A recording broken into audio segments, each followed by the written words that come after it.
That is the amazing Rabbi Nissim Black. Rabbi Nissim Black out of Jerusalem doing his rap music.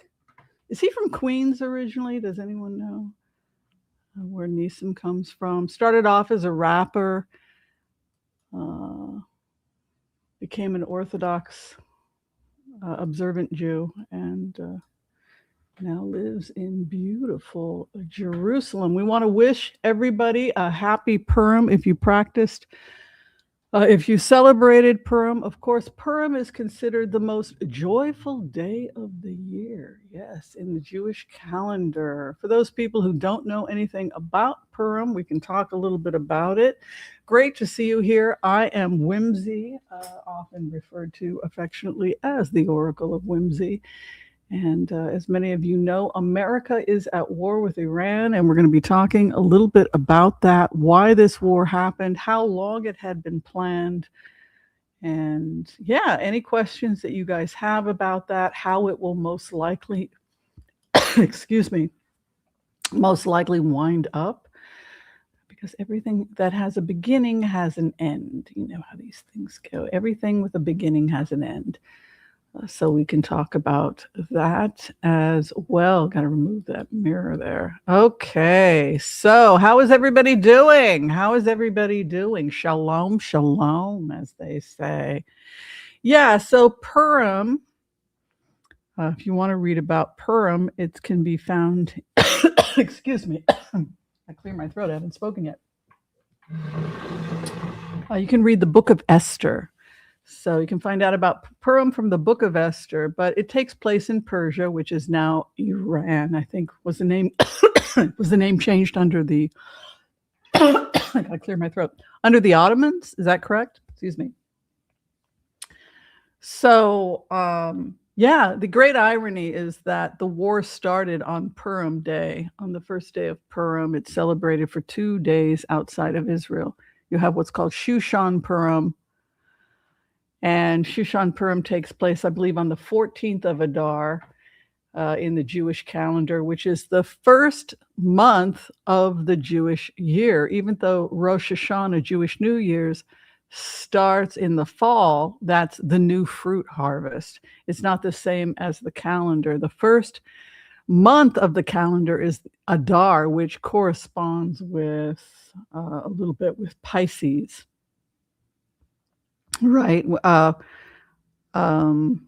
Even though, well, Pisces is the last zodiac, but the time of year of Adar falls right around the time, it's before Nisan. Nisan falls right around the time of Aries. And my birthday in the Hebrew calendar is Adar 26th. So I'm right at the tail end of Pisces in the Hebrew calendar. In the Hebrew calendar, I'm a Pisces. In the Vedic astrology, I'm a Pisces. In the Western, I'm an Aries. And it's interesting because I feel like I can relate to both. But anyway, so the war broke out in Purim, and Purim is the day when the Jewish people rose up against the Haman, who was trying to kill the Jewish people. And so the Jewish people rose up and prevented the Holocaust that was going to happen in Persia. And there was a great celebration. And Queen Esther saved the day. She was the queen that came in and rescued people. So the great irony is that the war broke out on Purim Day, which was the same day that people got liberated. So, of course, the Persian, people were... there's a lot of significance to that. In terms of, by the way, thanks for being here. Thanks for being here. So I thought I would come on and just answer a lot of questions because there's a lot of disinformation and there's politics back and forth. Democrats hate the Republicans, Republicans hate the Democrats, and I don't like either. I don't like when liberals are called libtards. I don't like this. Since I have a lot of liberal, I have a lot of liberal ideas, I support a lot of liberal ideas, and then I don't like the opposite when conservatives are attacked and called what do they call them? Maggots and things like that. This is what Nazis do. This is what fascists do. We insult the other to make them less human. We should just approach each other as fellow human beings. But there's a lot of disinformation about what's going on. And I thought that I don't think that 90% of the people commenting have a clue what is going on. So I thought I would just come here and share some data, do some card reading, and just tell you the truth about what's really going on, because a lot of people have been telling you things that are not true. So what's going on is that you have a country called Iran, formerly known as Persia. I think the name changed, like I said, a couple hundred years ago under the Ottomans, but we can check that. And they practice a form of Islam, which is called Shia. And there was a revolution, there was a civil war that happened in the Muslim community between the Shia and the Sunni. Aisha was involved. She was the child bride of the Prophet Muhammad. Anyway, the point is there was a division that happened. So when Iran fell in the 1970s and the Shah fled to the West, the Shah wanted the country to be secular, and he was working to subdue this extremist sect of Shia that was going to create a Shia caliphate. They were going to create this Shia caliphate. So what they did with their money and their resources, when they fell to the Ayatollah Khomeini, it was never an easy relationship with the Persian people, because historically, the original religion that had been practiced in Persia was Zoroastrianism, which predates even Judaism, I think. So this was not something that was part of Persian society. And if you look at pictures of Persia from the 1970s, if you're looking at, they were considered really the Paris of the Middle East. So if you're looking at Iran in the 1970s, women's dress, it was the same dress that you would see on the streets of Europe, because there was you didn't have the Muslim extremist hadn't taken over yet. So you had people just dressing like they lived in Europe. So the mini was popular, and they were really big they had a great relationship with France. And so there was a lot of trade that happened. There was a lot of business that happened between France and the Shah. And they were really 21st century. Look at how chic they look. Shah's family is very chic. You can see some of the fashion from the time. So the women who were going, and education, men and women had equal education. So you had a lot of women at Tehran University that were becoming professors and academics and intellectuals. And then this religious sect took over. Some of these are really cute outfits. I kind of like the way they dressed back then. So that's the revolution. And when the revolution came in, they used their money to pay for this revolution that they were going to have, this caliphate. And so they began to fund terrorist groups. And one of the groups that they funded the Taliban, right? So they funded the fall of the women of Afghanistan. If you look at the women of Afghanistan in the 1970s, the same thing happened. And that's because the money to oppress them and put them in burqas was coming from the Iranian government. It was coming from this sect of Shia that were funding this oppression. So same thing. That was the old Afghan, pride in their native fashion, their tribal fashion, and what they became, which was part of this caliphate, right? So that now they're under house arrest, known as purdah.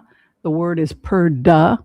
And that is when the belief that women should be under house arrest. And so If you are female, you live under house arrest. You're only permitted to go for basic business. But you can see these females are being accompanied by a young male, even if he hasn't hit puberty yet. And this permits them to leave their homes because they are under watch, right? So they are now under watch by a male. And so this is why in this particular picture, these females are allowed to leave their home. But without a watcher, you're just not allowed to go anywhere, right?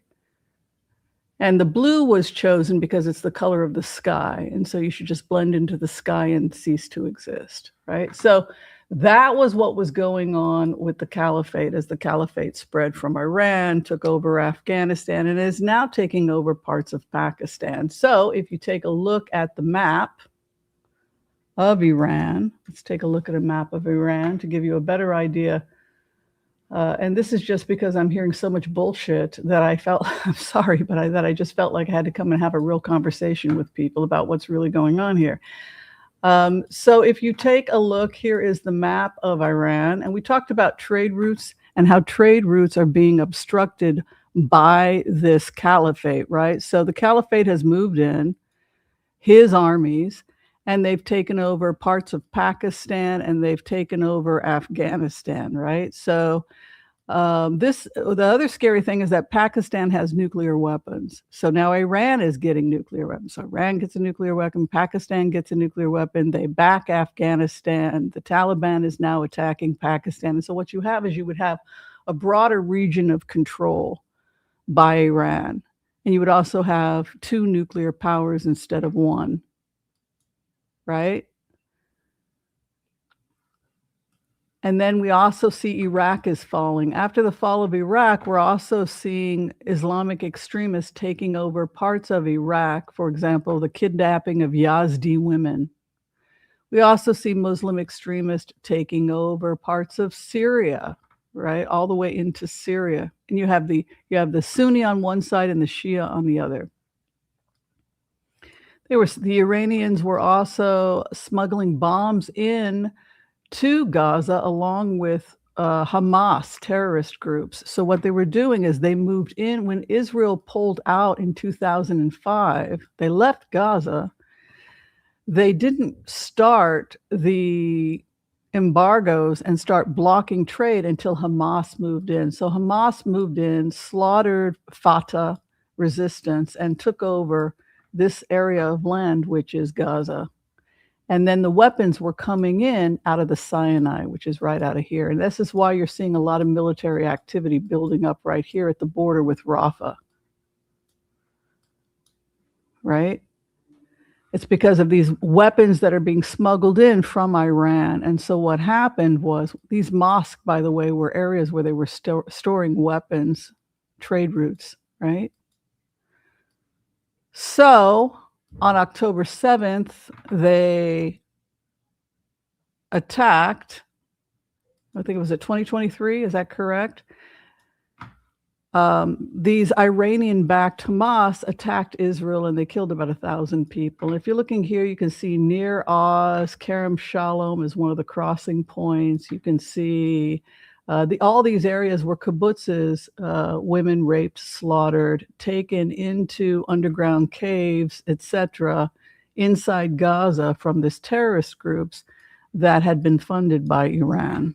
Okay, so what happened was while this crap was going on, trade deals began to emerge between Israel and her neighbors. They wanted to have business with Israel, and they agreed not to fight with Israel. In exchange, they would build a country for Palestinians separate from Iranian control. The people would govern, and they wouldn't be under the control of the caliphate.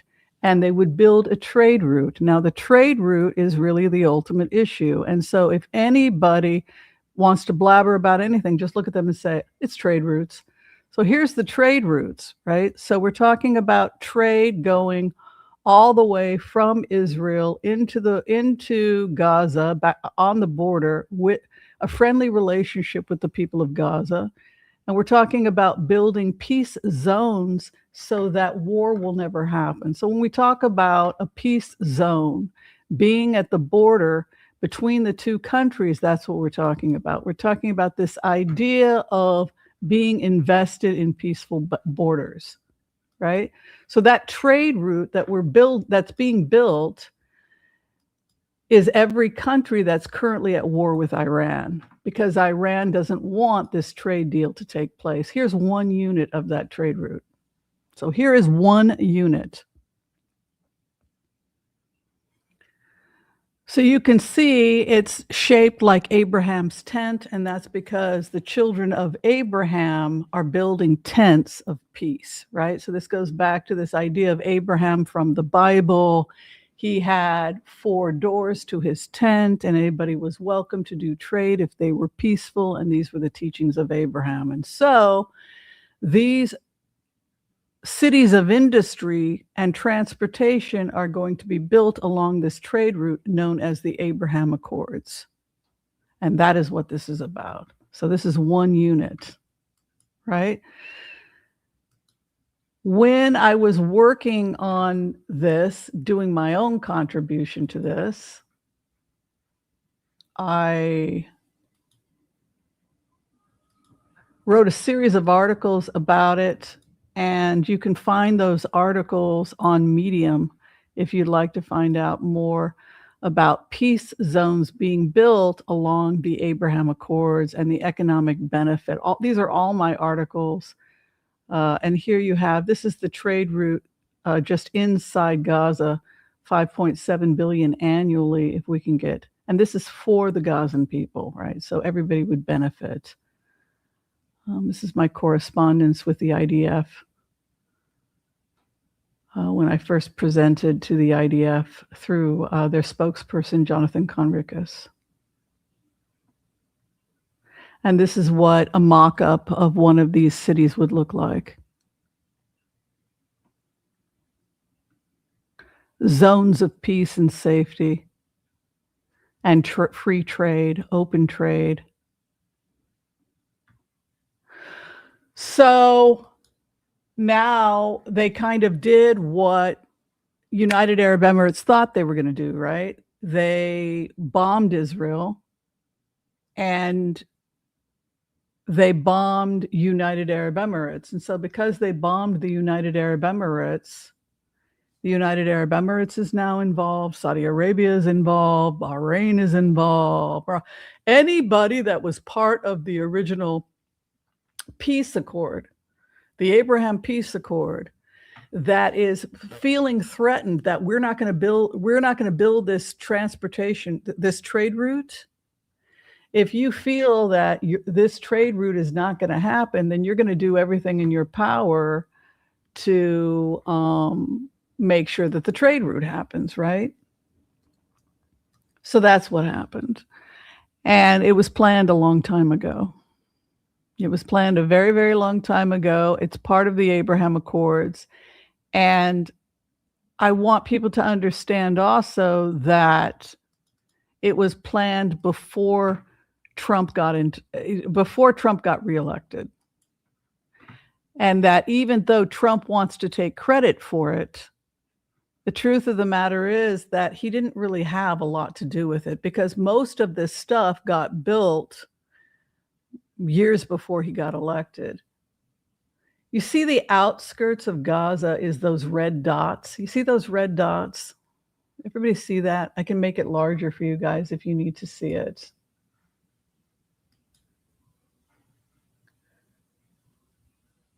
This is the leaked rebuild. It was leaked. So these are zones of industry. Yeah, I'm happy to help because there's a lot of disinformation and I just want to help as much as I can. So you see how Elon didn't go into Gaza? You see how he stayed outside of Gaza? He's not in Gaza. This is the road this is Gaza on the other side of this road here. He's not there. Elon is staying out of Gaza. No, that's not my country. I am just offering you a trade route from one place to another and some cities of industry along the way where we'll be making Tesla, we'll be making AI, we'll be supplying the actual transportation system to take you where you want to go via Tesla, right? So this was a great opportunity for him to be a part of that trade route. And that's what happened. So along comes this schmuck, this crazy girl. People say I'm a dreamer, right? People say she's a dreamer, but I'm not the only one. I hope someday you'll join us, right? Along came Dr. Whimsy. Who the hell is this crazy woman? I've got to find out who she is with a name like Whimsy. Oh my God, she's just like me. She's another whimsical, nutty scientist. This is somebody that I, Elon Musk, can completely relate to. Her name alone has me curious. So this crazy lady walks in the door. I got to rebuild for Gaza. And of course, she's just so damn cute. She's just so damn entertaining. I would like to think he thought, I'm dreaming, right? Hey, I can dream that people thought I was a genius. No. So I was working on a rebuild of Gaza. I was working on it because I wanted to do something to help, right? So that's what happened. I wrote a rebuild of Gaza. And let's take a look at what that looked like.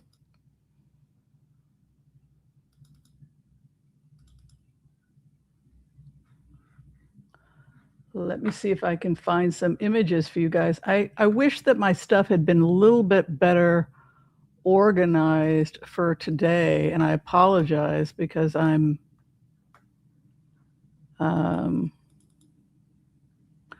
let me see. I want to make sure that you guys see this image of what the actual rebuild is supposed to look like. Okay.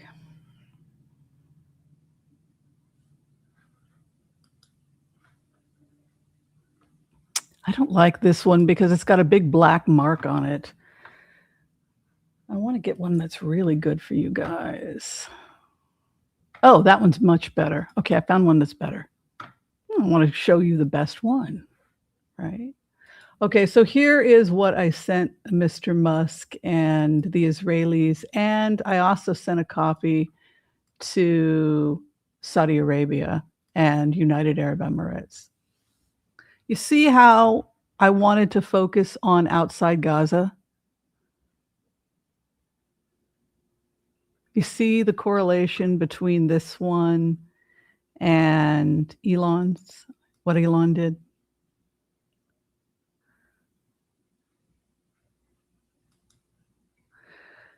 So zone 1 is this zone, and this is a commitment we want to get from we want to get a commitment from Egypt to give us about 500 square kilometers. And this is just to get, this is an emergency housing program so that we can separate the people from the terrorists, because the terrorists don't want to give up Gaza. But if we can get men, women, and children into safety, then we can get them into zone 1, which is this area right here. That means that we need Egypt to cooperate with us. I'm telling you, I am completely transparent, and I'll even let you have access to every letter I sent the IDF to find out more about this. But so we're probably looking at some kind of, once things get stabilized, we're probably looking at expanding space for Gazans so they'll get more land in the Rafah area. So this area 1 will expand outward, giving the Gazan people another 500 square meters because it was too crowded. And this can be a trade route.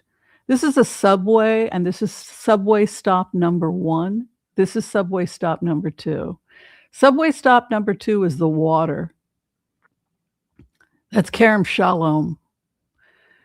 So zone 1 is Bedouin studies. There's a Bedouin market we're going to be building, hopefully. And it's emergency aid and emergency housing. It's also the future local government of the people of Gaza, so that they can have their own government. It'll probably be stationed in zone 1, Rafah. Zone 2 is the water, and that's going to be the Aquifer and Environmental Studies Department. It might be an extension of Haifa University if we can get some foreign universities to invest in educational programs for the people of Gaza so that they can protect their water source. We want clean water for the people of Gaza. Zone 3 is for new husbands and wives, kids, married couples. Elon invested in that. I thought that was sweet. And Elon also took Zone 4, 5, and 6, which, as you can see, is the technology and transportation. He took the University of Gaza and leadership.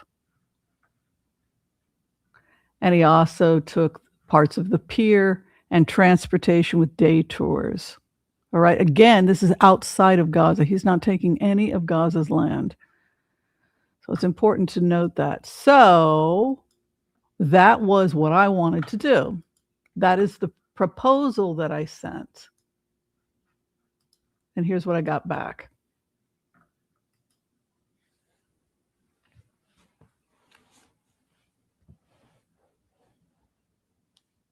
You want to talk about it? So that's what's happening. That's the truth. It's a trade route. It's a trade route, you guys. And Iran was in the way. That's the truth. It was a trade route. I'll show you some more stuff here. Let me see if I can find stuff on the actual trade route. I'll sign in, and then it's gonna, if I sign into Medium, you can see some of the articles a little bit better. The trade route is a cooperative effort between all nations that agree not to kill each other, basically. So Saudi Arabia agrees not to go to war with Israel, United Arab Emirates, and in exchange, the Palestinian people will have a safe homeland, but they will no longer be funded by Iranian terrorists. It will be peaceful cooperation and trade. That's what we're advocating for. So if that doesn't happen, and if they just become greedy and don't think in terms of what the obligations are to making sure that people are happy. Look, if people are happy, then the problem's been solved, right? So if people are happy and the needs of the people have been met, then we don't have to worry about revolution. So that's also the point. So give people what they want. They want a homeland. They want safety. They want to be free of terrorism. They want educational opportunities. They want a beautiful Gaza for their children. And that's what people are working towards. At least that's what the activists are working towards. But it was never going to happen. It couldn't happen as long as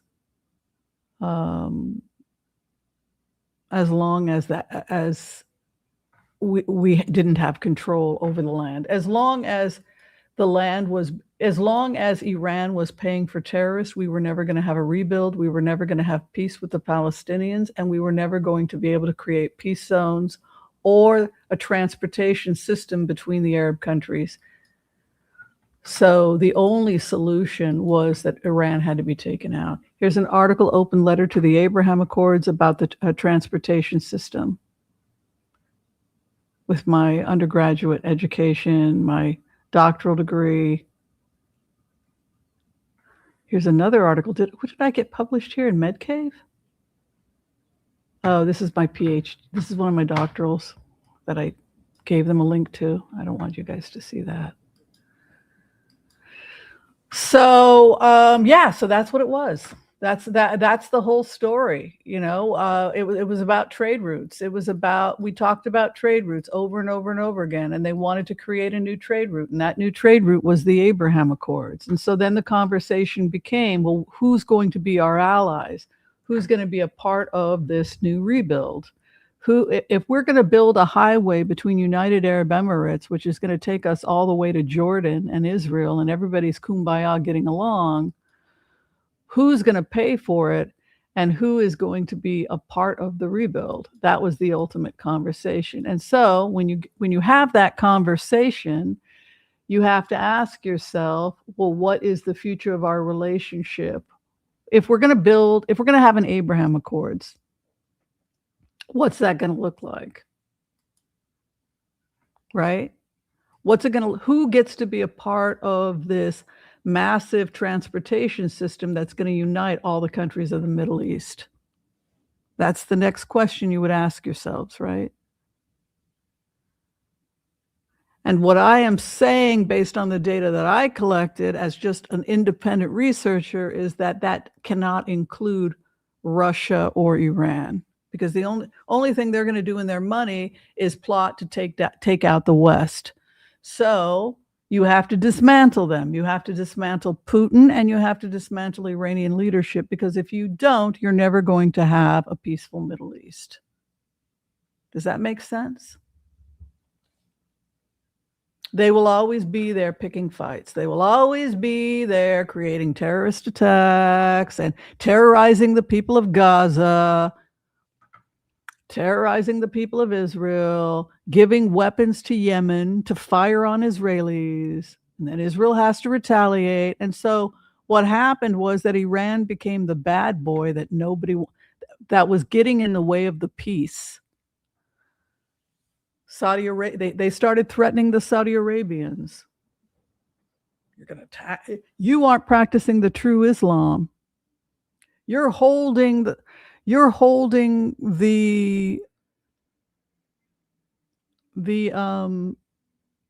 Mecca hostage, right? If I'm a true believer and I'm a Shia, then I think that the Saudis are they're a bunch of criminals that are holding Mecca hostage, right? So I'm going to declare war on Saudi Arabia so we can take Mecca, right? So it became a situation also where the Saudis began frightening. They're coming for us next. They're not just going for the Israelis. They're not just bringing weapons into Egypt and Yemen. They're coming for us too. And the same happened with United Arab Emirates. They thought the United Arab Emirates was Versailles, that it was corrupt because it had fallen to the West. So they were threatening United Arab Emirates. So what happened was the entire Middle East, Saudi Arabia, United Arab Emirates, Israel, Egypt, the Arab League became terrified. So what they did, because they were terrified, is they offered to pay them. We'll pay you not to kill us. Yes, pay us and we won't kill you. So Obama said, great, here's some money to not kill anybody. Great, we'll take the money to build weapons and then we'll wipe you all out and we'll take back Mecca and we'll kill all the Jews, right? Because the beliefs hadn't been changed. It's just that now they had $40 billion to play with, right? So because there were no efforts to have a change in government. So everything was done to try and make sure that we didn't have to get to this point.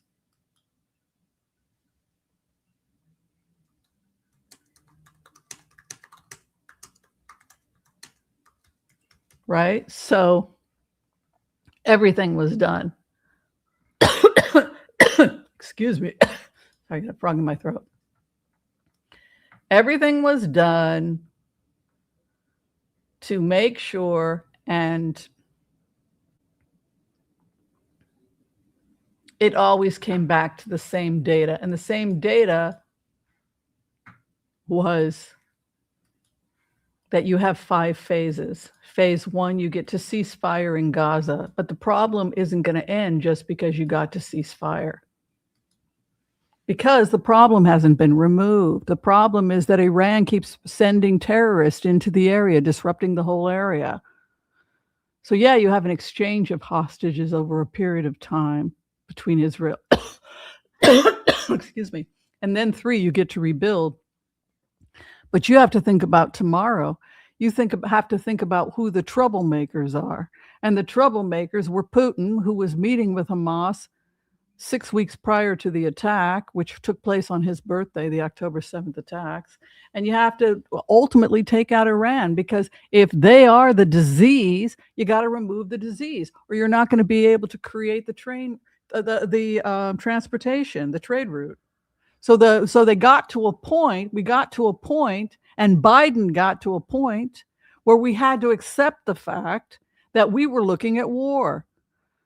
That as much as he loved Barack Obama, that Barack Obama had tried to avoid war with Iran, we were going to tick these phases off. We were going to start with ceasefire. We were going to get to the rebuild. We talked about the rebuild, but ultimately, we were going to have to take out Putin, and we were going to have to take out Iran. And the release of a number of hostages held by Hamas, including women and elderly and the wounded. I can announce a ceasefire and a hostage deal has been reached between Israel and Hamas. The deal is structured in 3 phases. Phase 1 will last 6 weeks. It includes a full and complete ceasefire, withdrawal of Israeli forces from all the populated areas of Gaza, and the release of a number of hostages held by Hamas, including women and elderly and the wounded. In exchange, Israel released hundreds of Palestinian prisoners. And during phase 1, the Palestinians can also return to their neighborhoods in all areas of Gaza. And the surge of humanitarian assistance into Gaza will begin. During the next 6 weeks, Israel will negotiate the necessary arrangements to get phase 2, which is a permanent end of the war. Let me say it again, a permanent end of the war. The plan says if negotiations take longer than 6 weeks, the ceasefire will continue. Then, when phase 2 begins, there will be an exchange for release of the remaining living hostages, including male soldiers, and all remaining Israeli forces will be withdrawn from Gaza, and the temporary ceasefire will become permanent. And finally, phase 3, any final remains of hostages who have been killed will be returned to their families, and a major reconstruction plan for Gaza will begin. I can announce a ceasefire. Yeah.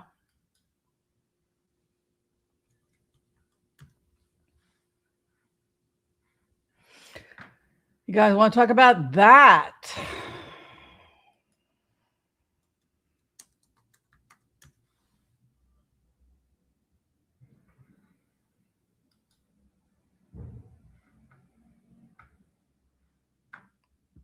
Yes, no, maybe. Let me see what I got here. That was January.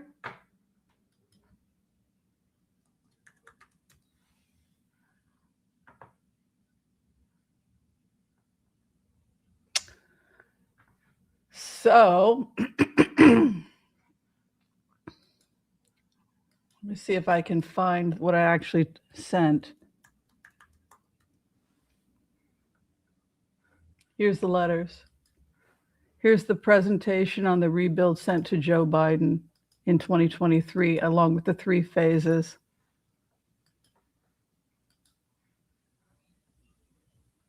See all the letters?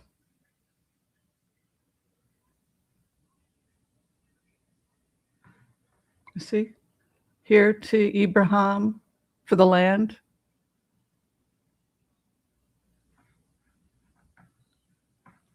(2023).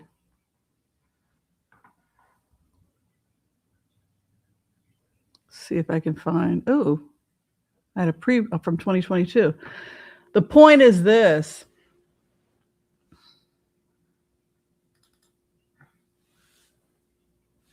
See the date? You see this? Here's the original Hebrew.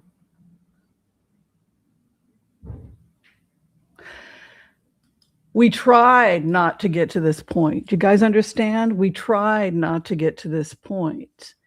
And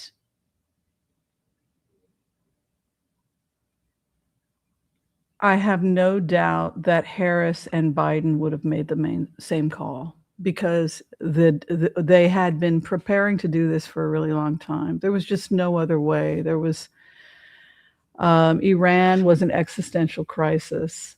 And when I think that when Biden announced the first 3 phases, I knew where we were headed, and I knew I knew where we were going to go. Does that make sense? So now we're in a situation where we're seeing phase 5 starting to happen. We're starting to see that dismantling of Iranian leadership, right? Right? So that new trade route can be built. Does that make sense? Without disruption. How does this save lives long term? When we're talking about least amount of deaths calculated in a 5-step phase, this is the original that was given to the IDF and President Biden. How? Well, Elon says keep it as few words as possible because that was good advice because these guys don't have time to. They've got a million people trying to keep it short, Whims, right? His advice to people is to keep it. If you're going before the king, boom, this is it, right? You got to be in there, out, Mr. President. This is it. Go ahead and check my data. That's what I did. Here it is. Boom, check my data. Well, they checked the data, right? So if I were Putin right now, you guys, to be honest with you, I would be pretty. I think that Putin has a choice. Would you agree? Do you guys agree that Putin has a choice at this point?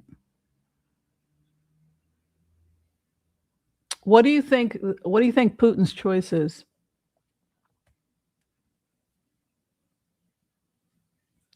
Now that everything has happened, all 5 phases are happening, which tells me that Joe agreed with me. I love you, Joe.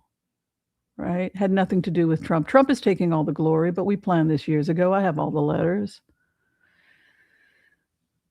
What can we learn from this? How did this happen? Where are we headed? That's what people care about.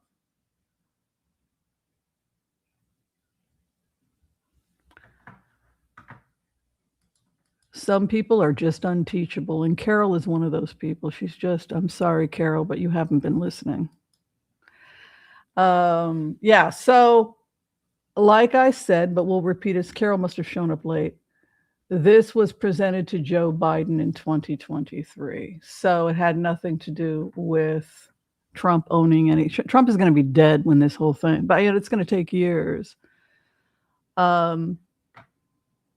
Yeah, so getting back to what the rebuild looks like, as we had mentioned, we're not using, it will be outside of Gaza.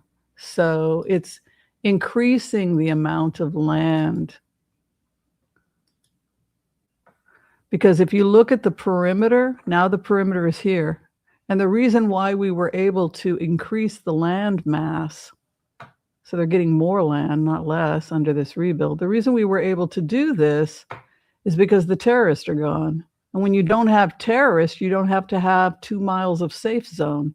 You can just give the safe zone to peace activists and build cities of industry. And that's what happened.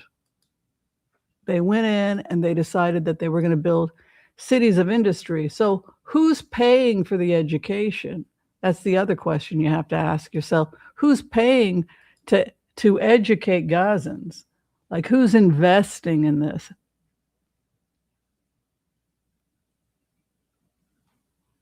Trump's Riviera looks like it's smack dab in the middle of oil reserves. And those oil reserves, if you look at the blue dots, that's Trump.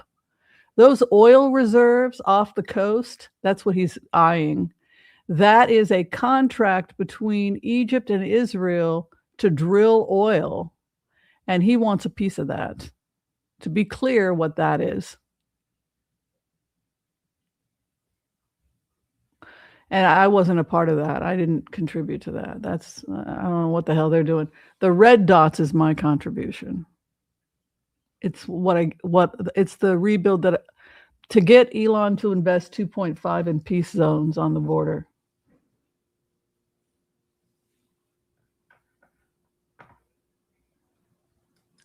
Well, you would double the mass, right? I mean, like, everything would be doubled. You'd have twice as much land. You would never have a land problem. United Arab Emirates is paying for a lot of the education programs. In answer to that question, here is the water rights. One of the things that came up for people in Gaza when they were being held hostage by Iran was that they couldn't go out and fish because the terrorists were using the boats in order to do all kinds of mischief. But when the terrorists are gone, there's no reason that the people of Gaza, who are fishermen historically, the Phoenicians were fisher people,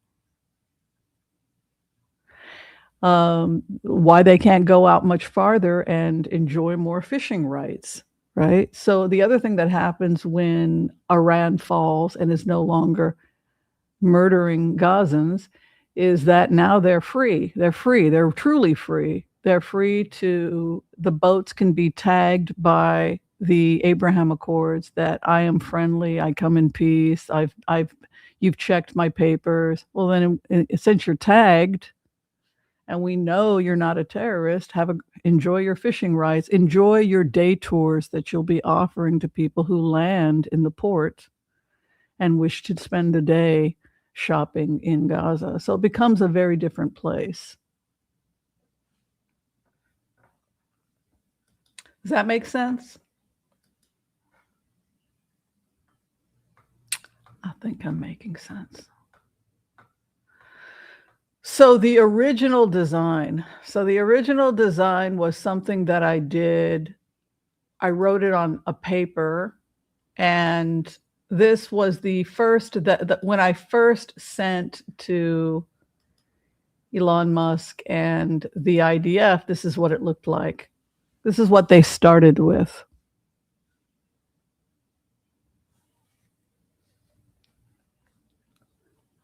Bubbles, right? They started with bubbles, yes. Oh, this one's to Elon. Oh, you guys are seeing one of the original. This is the original letter, first letter, my first introduction to Mr. Musk. Oh, I didn't realize I had saved that. That's so cool. Yeah, so Elon got to see the very first sketch I did. That's so cool. Oh, I need to get rid of this. It has his address. I'm sorry. I need to edit that out. Okay, you guys. So I thought we would do the Empath's prayer, and then we will blitz.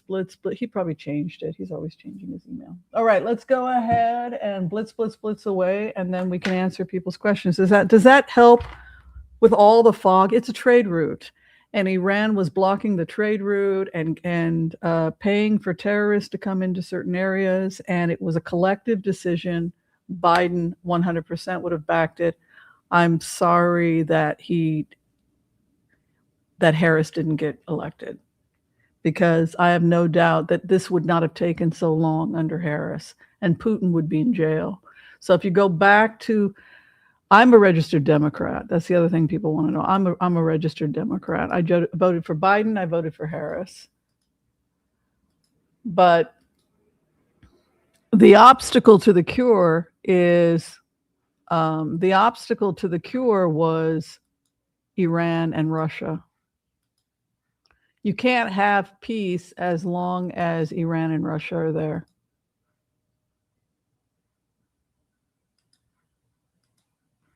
You know, you can't build this as long as there's somebody blowing it up every other Tuesday.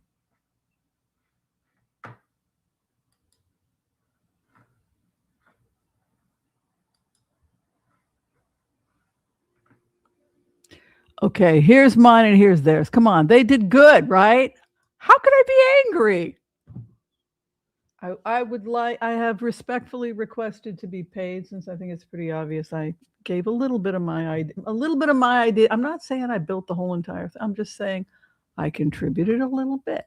And I'd like my hours to be covered, Mr. Musk. Thank you.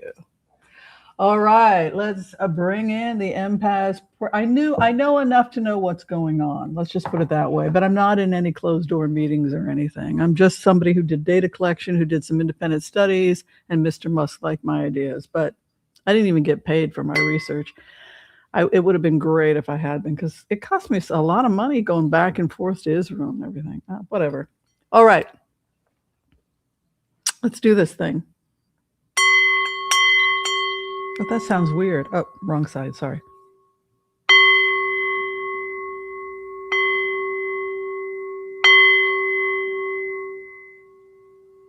We can all make a difference. We just have to believe in ourselves and try. We can all help. And maybe some of our ideas will be used and some of them won't. I prayed very hard. I prayed very hard and I worked very hard and I fought. I flew to Israel in a war zone. I was sick with diverticulitis. I collapsed when I got into the country and I was pounding on people's doors. I got to rebuild. There were bombs flying. I was like ordered into the bunker more than once. I got to rebuild. And then you think, okay, she suffered enough. Hi, Jeremy. That's right. You're right, Jeremy. Absolutely. Jeremy got it right. That's right, Jeremy. Very good. Trump is taking the oil. You are awake. Yes. But if I can get, fine, take your freaking oil, but give me some peace zones for peaceful people. We got to take our hits. Are you a peace activist like me? Because I'm a huge peace activist. I got to take my wins when I can get them. If it means Palestinian kids are no longer going to die, I'm all for it. If no longer, I can't bear another child starving. Fine, take the oil, parasite, but just give me some peace zones. That's kind of where I'm at. All right. I'm just being real. Okay. I want to call on white light protection for myself and this community as we ask permission from Spirit to access the Akashic records. We call on our spirit guides and our good angels to be with us. Please give us the clarity and the wisdom that is needed to empower all of us on our journeys to make the best decisions for ourselves, our families, the planet, the people we love, but also to help those that we may have strife with. And together, collectively, as a community, we say Amen. For those of you today who are requesting a healing, we come together at this time and we pray. We pray that you and those you love receive a perfect healing in mind, body, and in spirit. And together again, collectively, we say Amen, Amen, Amen. May all souls be healed. You know, I'm getting over a bug. I couldn't teach again yesterday. They say the Norwalk virus, is that going around right now? I think I caught it. I went to mail people's, and I've got something I've got a cough, not my usual cough. This is like a cold. And yeah, I've been like really run down and just, my cat, you know, I was really upset a couple months ago about something and I had a splitting headache. Do you know what my cat Mila did? And I was just lying there feeling like a victim. She walked up onto the bed and she did something she's never done before. She laid her body on top of my head and literally collapsed. I'm like, Mila, what are you doing? And she started purring and she gave me a place to breathe.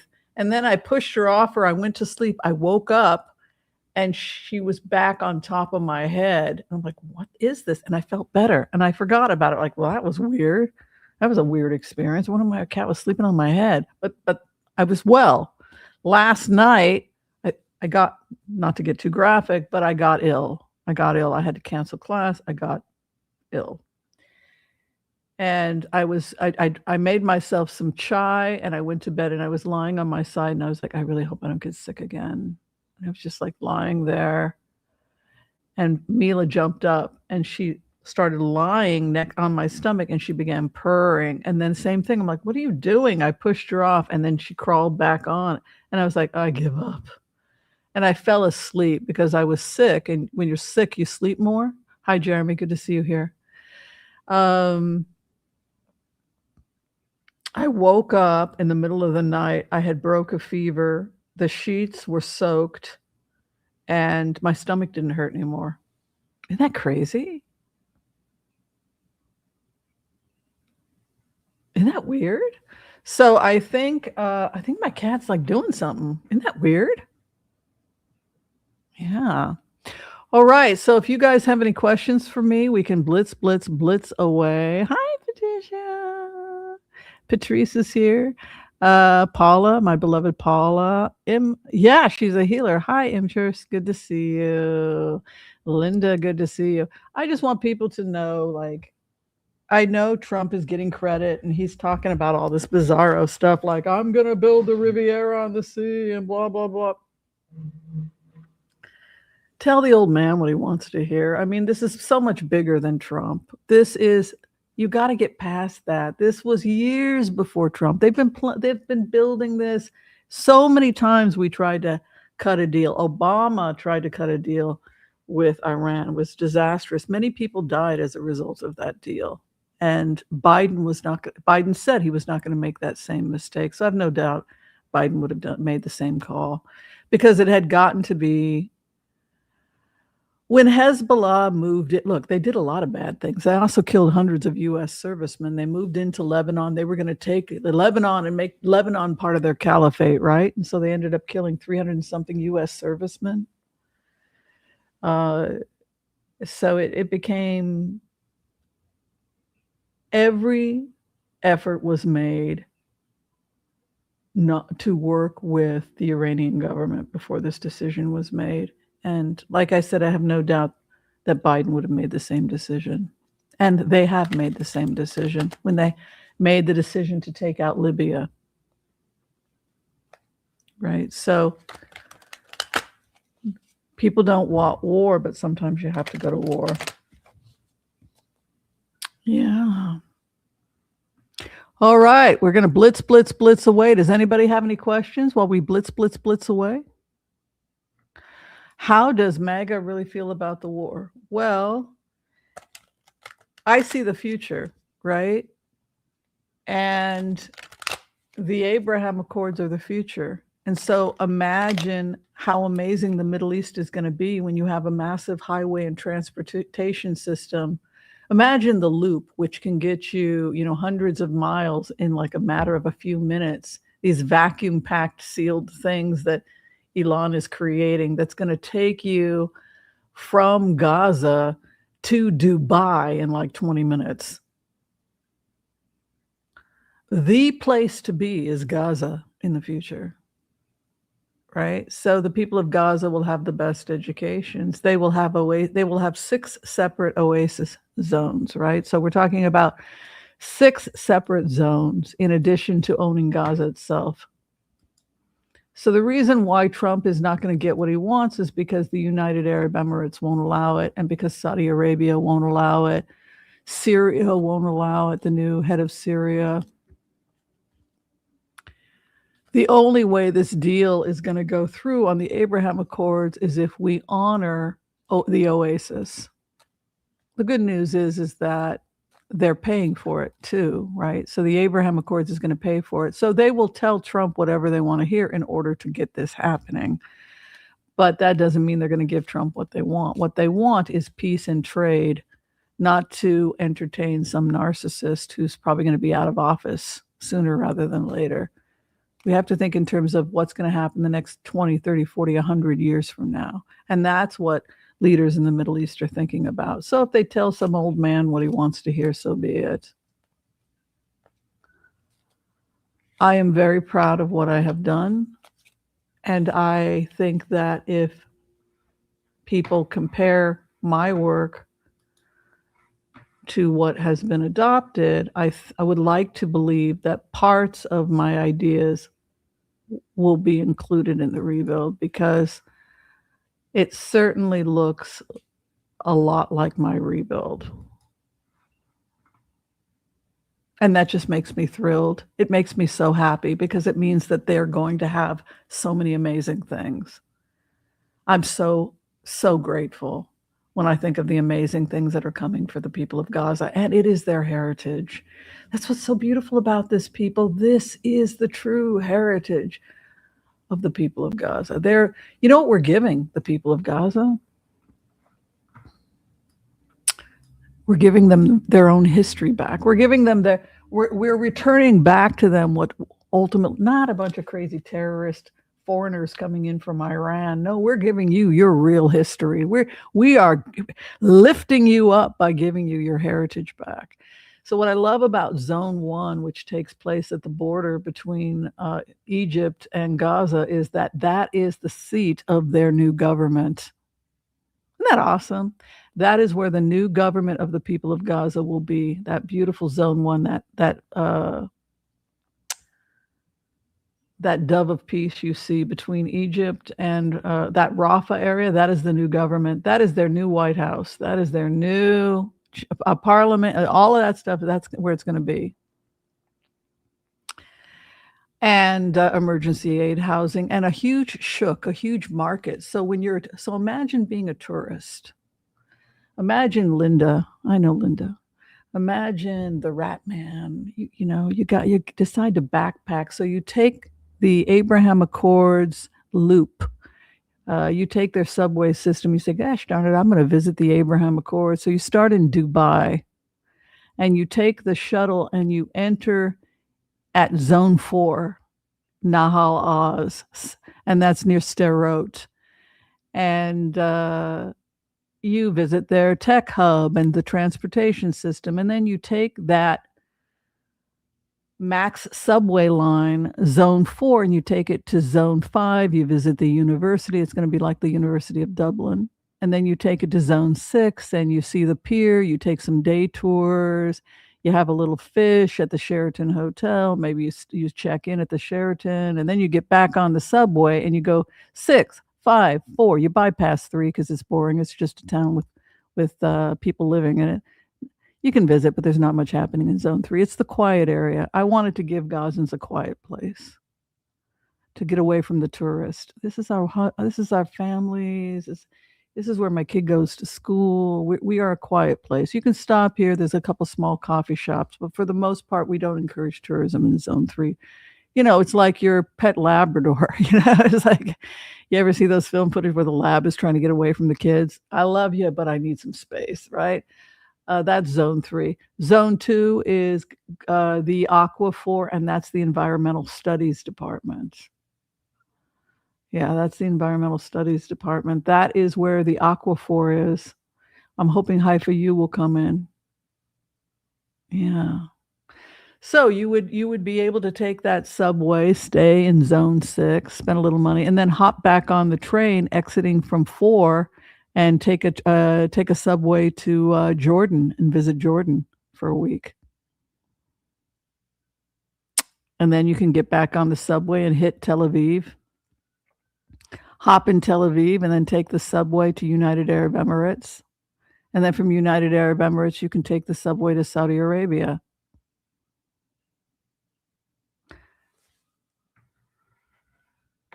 Cool as hell, isn't it? Yeah. Oh, he's dead and buried. He should have tried to get out of there because it was kind of inevitable what was going to happen, right? Yeah. It's going to be okay. It's people don't like to give up power, right? And religious extremists certainly don't like to give up power. And I think the Taliban will collapse because more and more people will go into the 21st century, and I think they will be starved out. They no longer have support from Iran, and neither does Yemen. So it's going to be real hard. So people will simply leave. They'll go to what is better, and what is better is free trade and oasis zones, right? This is why oasis zones were suggested by the president of Ukraine, right? This is why Zelensky said, let's build some zones that separate us from Russia. And instead of fighting over it, let's share it and have the Americans come in and create oasis zones, because that's the only way we're going to get to peace. And then we become financially invested in the peace. This is what people also have to understand about an oasis zone. If you have an oasis zone, picture this. If you have an oasis zone that acts as a cushion between that country and another country, war won't break out because both parties have people living in the oasis zone bringing money into their country. Which is why Zelensky thought that this would be a good solution, was to have these oasis zones around Ukraine invested so that we would never have another invasion again. And that is why they're building oasis zones between United Arab Emirates and Israel, Jordan, Syria, and that is the Abraham Accords. So it's great, but there's only one thing standing in, well, there's two things standing in your way, right? Two things standing in your way are Iranian leadership and Russia, right? The troublemakers. They were the troublemakers that wanted to keep this trade route from happening because it was a competition, right? We were competing with them for trade. So Russia was going to do everything in their power. Also, you have investments happening. You have to also think in terms of the investments. Who was investing in trying to keep the status quo? So you had foreign money going into both parties. You had Qatari money going into the Democratic Party, and you had Qatari money that was going into the Republican Party. You had Iranian money going into Mamdani's campaign, right? So he has to stick by Iran, right? And Qatari money. That's public information now. It's why his campaign is under investigation. I love democratic socialism, but I don't like the idea of foreign governments coming in and investing in US elections, right? So it goes back again to this idea of warning, warning, alert, alert, alert, phase 6. You don't cut a deal with Iran and Russia in exchange for normal relations because it won't work, because they don't want peace with the West. They don't want this trade route to succeed. Do you understand? So that's the real truth of what happened. And because they didn't want the trade route to happen, they were taken out. We can only wait so long. We want to build our trade route. We're tired of this. We're tired of burying people dying on both sides. We got to get this trade and these oasis zones created. We got to move on. Well, we can't. Iran and Russia are in the right. We'll take them out. Well, we could pay them not to kill. Well, we tried that. It didn't work. We tried with Obama. They just killed more people, right? So that's the truth, you guys. Don't play politics, just play facts. If it makes you guys feel any better, Biden would have done the same thing, because the bigger picture is this trade route and peace in the Middle East and open trade and wealth and an end of war and an end of religious extremism and lunatics running around forcing women and children into burqas and 9-year-olds getting married in Yemen and being sold, by their parents to pay off debts and all the other horrible things that are happening, right? So that's what happened.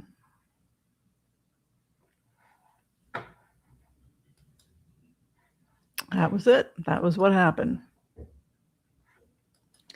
And then you have to ask yourself, well, how long will this take? And that's the other thing that we have to think about, right? Is how long will this take? And it may take a generation. We have to be prepared for that. It may take a generation before, because history shows us that if you have parents that are religious extreme, even if they're Nazis, for example, and then their kids grow up and thinking something's wrong with grandpa, right? Like grandpa is a little bit not all there, right? You have to think about that, right? You grow up with a parent that might have some strange, being a homophobe or something like that. So the first generation kind of works it out and says, okay, this person's a little bit off the rockers. I love my dad. Maybe he's right. Maybe he's wrong, but I think he might be a little bit off the rockers. And then the next generation comes in and says,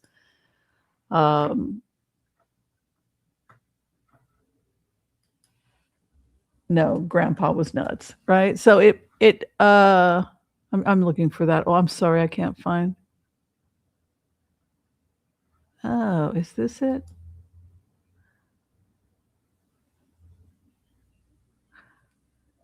Yeah, I'm trying to. see some of these old. Oh yeah. Oh yeah. Here's the copy of all the letters I wrote Biden. You guys want to see those? I'm having fun. It was my life's work, you know. I wanted to build peace zones, and then I had an opportunity. I had a benefactor. You know, he's crazy as hell, but I shouldn't talk like this considering how many nice things he's done. But I just wish he liked women more. But these are all the letters. This is for Spencer. I sent a copy to Nicholas Kristof of the New York Times. This is all the letters.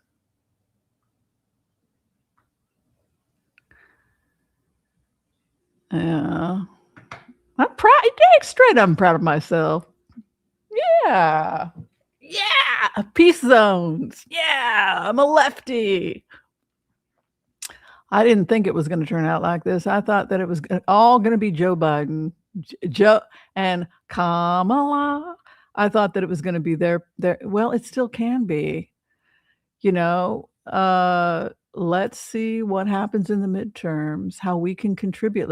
I think it's very important that we win in the midterms as Democrats because we want to make absolutely sure that we get what we wanted from this rebuild, right?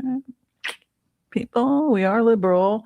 That means that we want to make sure that the land goes to the people, that the education goes to the people, or that it's not that nobody goes in and tries to steal resources. And that's why I'm all for it, but I would like it to be Democrats, right? So Benny Gantz, he's unity government. He's supports this program. That's in opposition to Netanyahu. Netanyahu is not the right. Netanyahu needs to retire, or some people would say go to prison. And hopefully we can get somebody in power in Israel that's going to be more representative of the values that we stand with. So that's why I came out in support of, unity government, unity, which is Benny Gantz. All right. So are you advocating? Yeah, that we already covered that. Okay. No, nobody likes Trump. And it had nothing to do with Trump. Yeah, tell the old man what he wants to hear. Yeah, but I've shown you all the letters. I've shown you the design from 2023. That you saw the design from 2023 and you saw what they did with it. And it was because Biden left. I mean, like I said, it went on for years and years and years and years and years with negotiations and trade. It took hours of negotiations and experts coming in designing trade routes, and nobody had done the perimeter. I mean, that western perimeter, that was me. I did the western perimeter. Everything else was everybody else. Like, although I didn't do any of the Abraham Accords or anything like that. I did do something which was called GOA. And GOA was the Global Oasis Alliance. GOA. Let me see if I can find an article on that, which the Abraham Accords can adopt.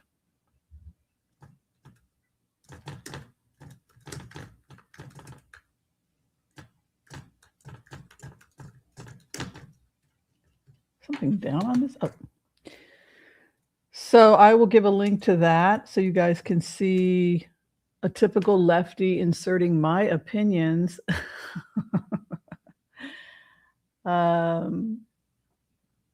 into what's happening. I mean, if they're going to do this, let's see if we can get some kibbutzes out of the deal, because what I want to see is kibbutzes.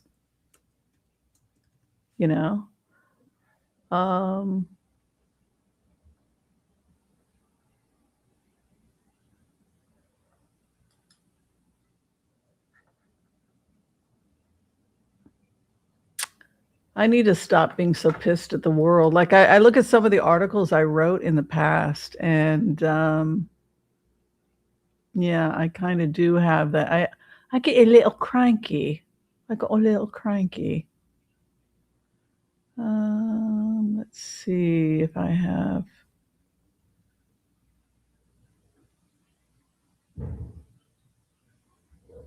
I want to show you guys Goa. I'm having trouble finding Goa, which is a shame because Goa is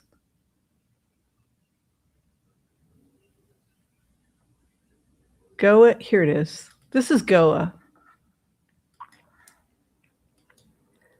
I can do a link. You guys want to get a link to it? Sure. Also, okay, so this paper presents Goa. So Goa is part of the trade route. So here's a link, you guys, if you want to read it. So this is some of the programs that'll be coming in once Trump is gone and we get liberals back in power, right? So once we get rid of the terrorist, we can start thinking about the future, right? We can start thinking about peace zones and trade and economic opportunities for the people of Gaza and the West Bank, right? Through integration, not through terrorism and all the crap and oppressing women, right? So that's Goa.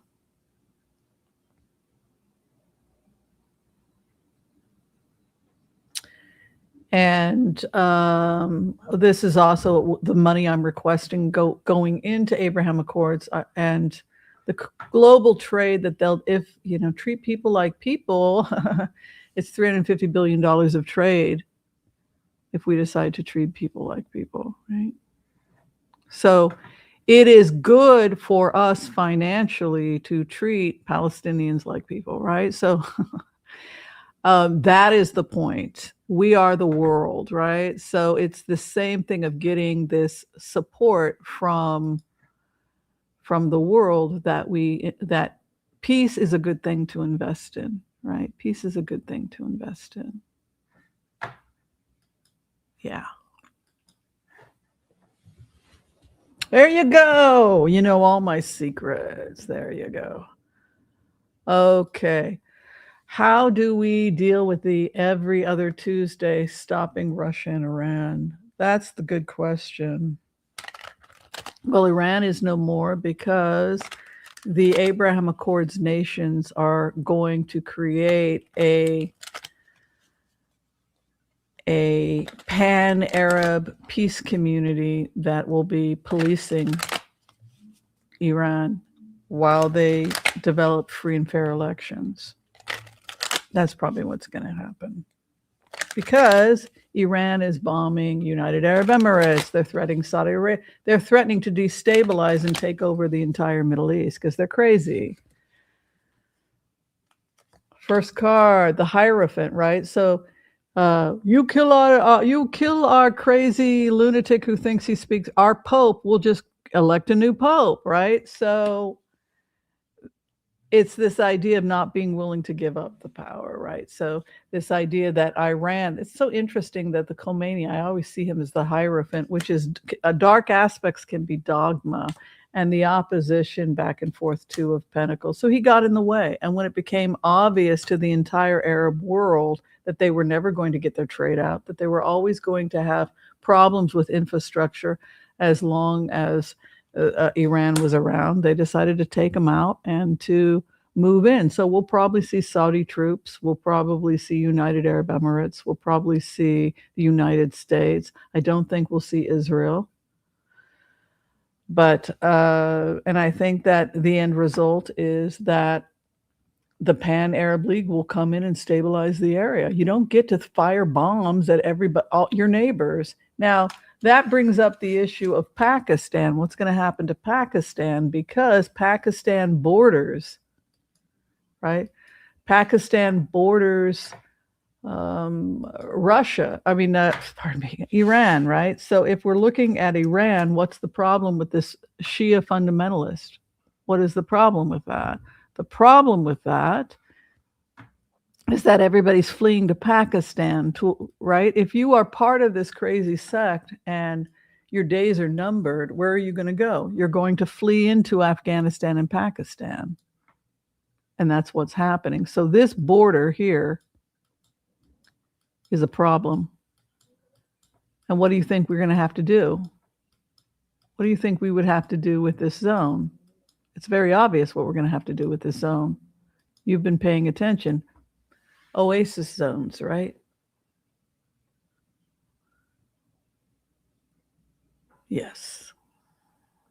A new transportation system will be built with oasis zones, most likely along this border. And that transportation system will go probably all the way down into here,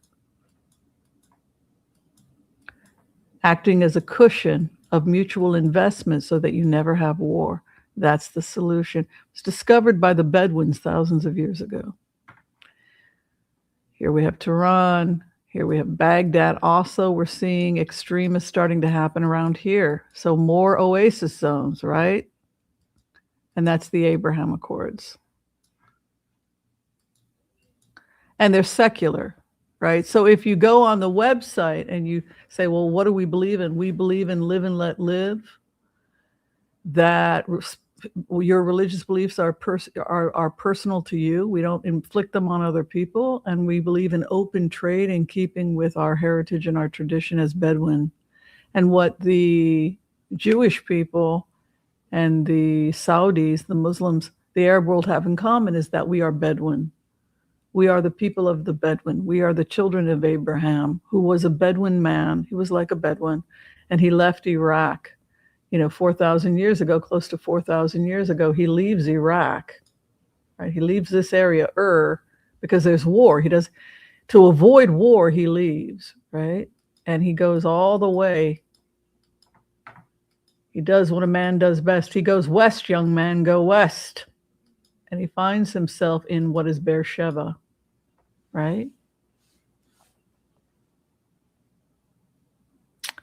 And he has thousands, hundreds of thousands of children, Ishmael, Isaac, and plenty of other children from various different concubines he got around. And they spread out, right? All those children spread out and establish other kingdoms, and now they're fighting. So when they decide that when the children of Abraham decided to stop fighting, that was the opening up of this area to the Abraham Accords and all of these new trade routes. And Elon wanted to be a part of it because he's doing trade and transportation. First, by connecting them through Starlink, which also meant collecting people's data.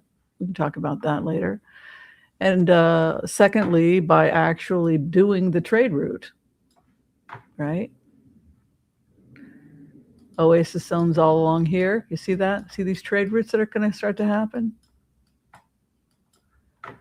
West Bank, same thing, trade routes.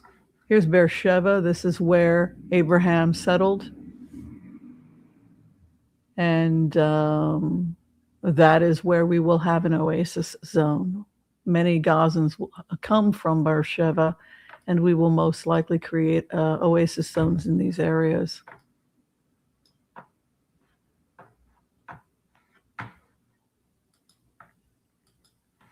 Mm-hmm. I know, it's so cool. It's so cool. Yeah, it's very cool. Well, you should be. There's a lot of crazy people in this world that don't want peace, and they don't want this new trade route, which is going to be peace between Arabs and Jews, between all the descendants of Abraham, are finally going to have peace.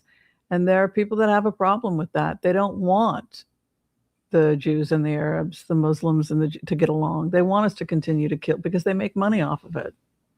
And also because they're true believers, right? All right, let's see when the war will end. I think Pan-Arab is moving in to stabilize Iran after they fall, and the people didn't want it. People didn't want it. He had to go.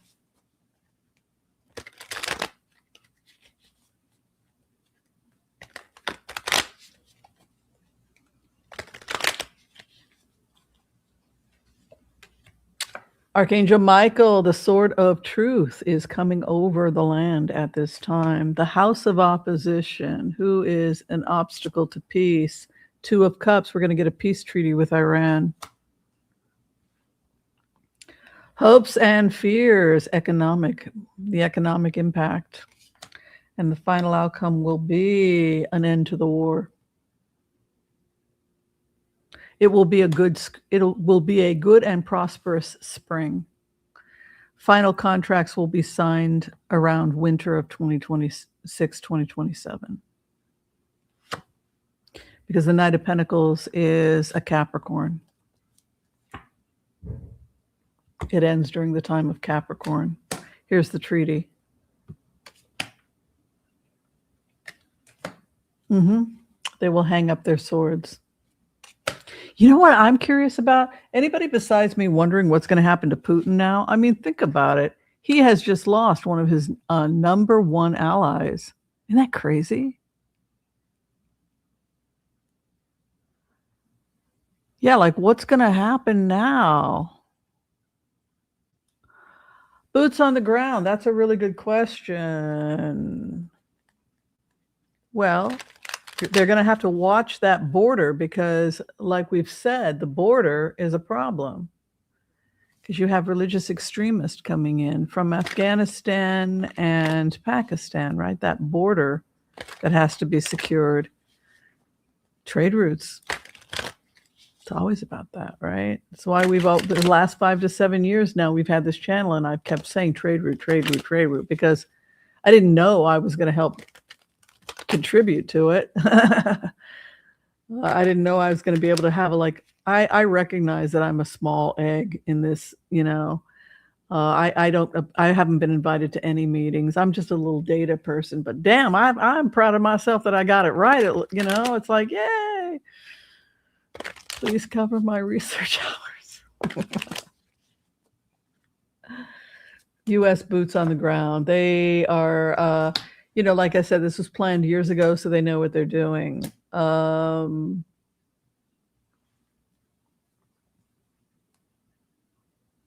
They're really scared that that's what's going to happen.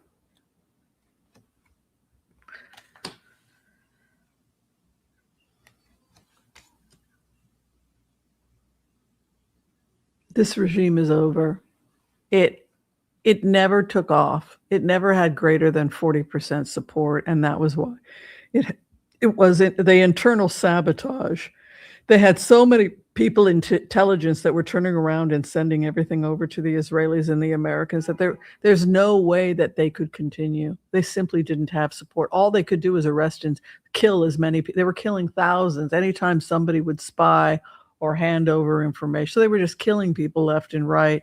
But the karma is that's no way to build a nation. And so the nation fell. It's interesting when you go into the energy of Afghanistan, you feel the same thing, this doom and gloom, as if everyone leaves to go into Oasis. And that's the same thing historically that's happened with Oasis. Everybody wants to get to paradise. And that's fine if you want to get to paradise. But if you want to get to paradise, you're going to have to do a little something for me. And that, I think, is the feeling. If you want to have a piece of this, if you want to be a part of the Abraham Accords, but it can't be the former government. It's over. You can read, anytime you get this kind of juxtaposition of death coming to an end and it's the karmic wheel. What's interesting is that Iran presented as the Queen of Cups. They lived in their own magical kingdom. They just sat around dreaming. They thought God was going to protect them. And imagine their surprise when they woke up one morning and it was all over.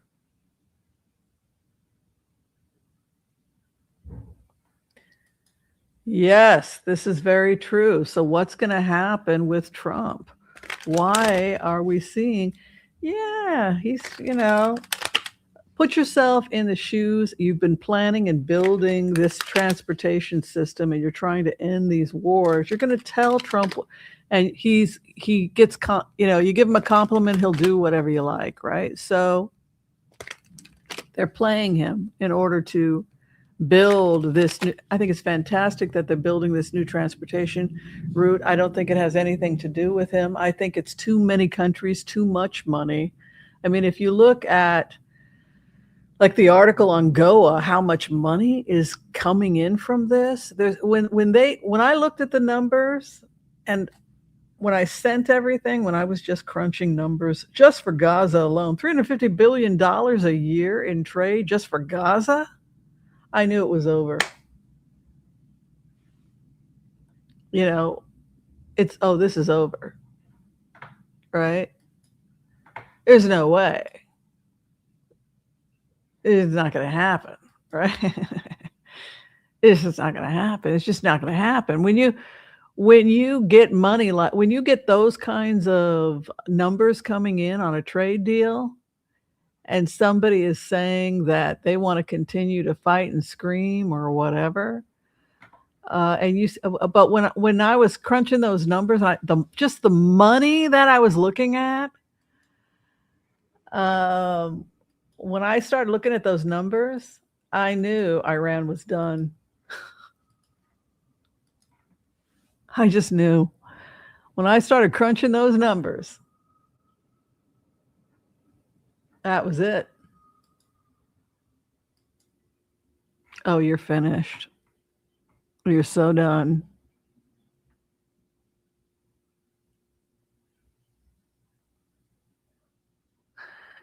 See, this is just the what would happen if they didn't invest. Israel collapses in 30 years. There's a thesis I wrote.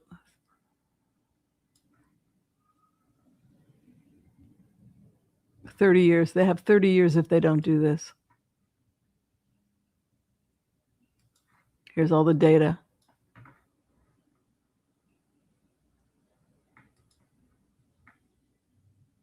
It's all numbers, just numbers. 500,000 new jobs for the people of Gaza. Look at this, 165 billion annual, with an initial 3 billion investment. It's over. This data's from the Rand Corporation. Rand Corporation helped. It's over.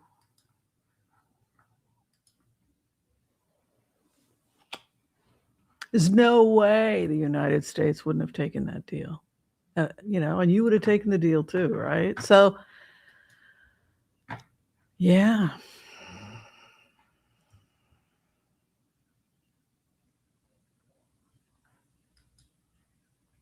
They couldn't get out of Gaza because Egypt locked them in. And so they were trapped inside Gaza, which caused many people to die. Safe zones were created, but the safe zones, people went for food, and the Hamas was killing anybody who took food. It was Hamas are a terrorist group. You will never have. They don't want peace.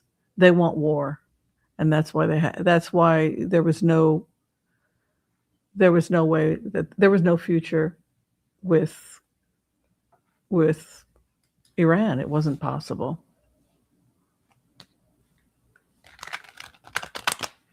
I don't know. Let's find out. I don't think he's a part of this, to be honest with you. I think that, like I said, it was planned by our intelligence agencies years ago as a part of expanding trade.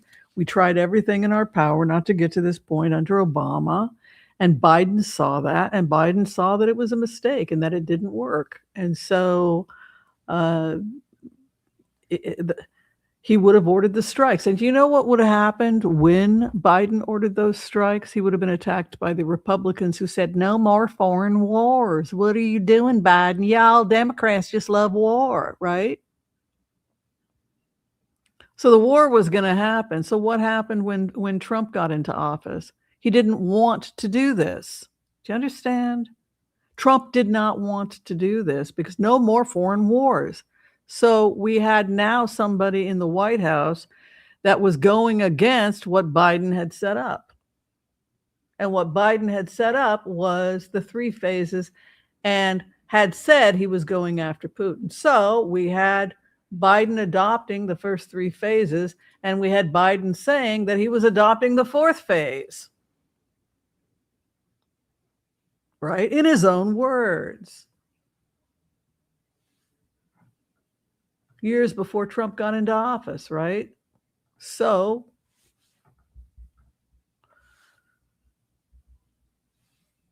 if this is happening while we're in, full swing with Biden, then we know precisely where Biden was headed. First, we get to cease fire. Then we exchange hostages with Hamas. Then right? Putin, I'm coming for you, right? So You're never going to get your oil out. Not while I'm president, right? Goodbye, Nord Stream.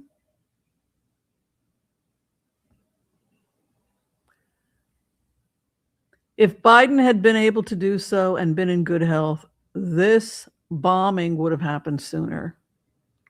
The reason that it was delayed under Trump was probably because Trump had a problem with this. He had a problem with this. He had a problem with this because he had promised his constituents no more foreign wars. Yeah. So people that were coalescing data, people like me, just regular people that were coalescing data and contributing to the rebuild, because I'm Israeli American, because I had the education to do so, and because I wanted to contribute something as a dual citizen, wanted to contribute something to the good, right? So those of us that were looking at the data, we knew, oh, Biden's going to hit it, right? It was like, yeah, we looked at the numbers. It was like, and then Trump came in. It was like, whoa, why did Elon back Trump? Because what are you doing, Elon? I mean, we're going to have a problem here. If you want the rebuild of Gaza, why did you? Because too many delays. There would have been too many delays under Harris. I don't know if that's true. And I think that they seduced Trump into believing that through Kushner that he was going to make all this money and that they were going to have Trump Tower in there. And he was easier to manipulate and control just by telling him what he wanted to hear. Well, it doesn't mean that people aren't going to die and it isn't going to be bloody and that innocent people, a lot of people will die. But if you go back to the data, you have to understand that it was least amount of deaths calculated. So the data didn't show that people were not going to die. The data that I was working on was, how can we have less people die? Because if we stand back and do nothing, eventually Iran's going to succeed. They will get the bomb and they will drop it on Israel. They'll drop, which will kill the Gazan people, not that they care. They'll drop it on United Arab Emirates, those ungodly people, right? Those sinners, right? Think back to what the Catholic Church was like under Bloody Mary. And that will give you a good idea of who the caliphate is. They are true believers, right? So when they look at United Arab Emirates, when they look at Dubai, they see the debauchery of Versailles. You're all going to hell, right? So if they had had the power to do so, Iran would have blown everybody up and killed millions of people, right? And then they would have marched on Mecca, which is what they were planning, right? They would have taken it all and killed everybody, kill the Jews and kill Muslims who are not Shia, right? And we'll kill the Christians. So if you're just looking at calculation of least amount of deaths calculated, the least amount of deaths, this was the least amount of deaths calculated.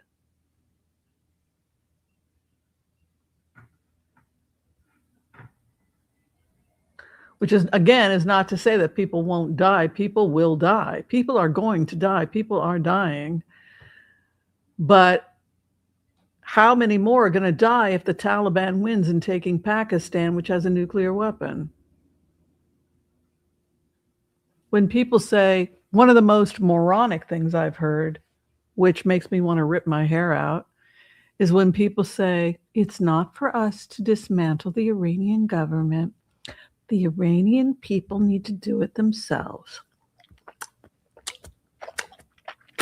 I'm a 3-year-old. It's like, what the hell? It's not for us to rescue the Jews from the Holocaust. They must rescue themselves while they're being gassed in gas chambers. Like, this is how nonsensical. You're not making any fucking sense.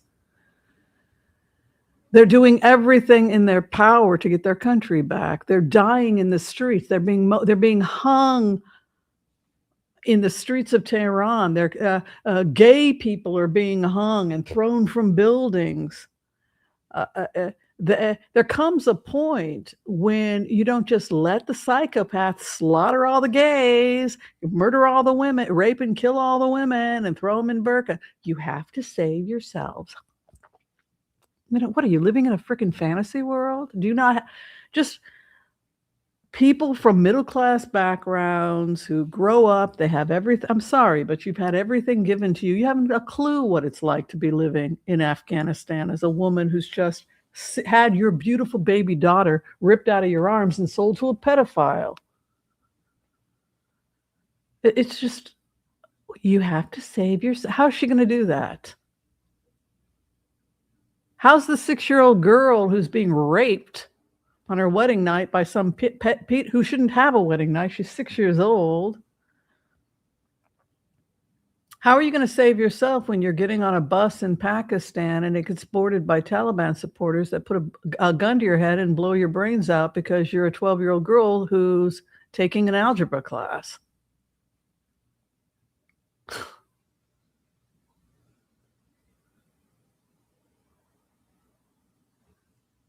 Sometimes you have to fight.